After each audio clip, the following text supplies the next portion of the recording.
گوش کن برادر گوش کن. خداوند هر یک پیامبر در یک قومی داد.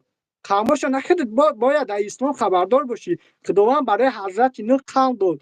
گفت نه فرمان داد که پیامبر گفت که تو بگی دین تا پیشکش بکن مردمت قبول کرد قوم درون جنت داخلش میکنن و کسی ده که این قوم خودش در جنت داره او قدرت پیامبرین اعلان داره به خودش و کسی نه این پیامبر خودش اعلان کرده قوم عزیز من نگاه که پال چندی من 98 نگاه که دو در جون من دخولی پخوشم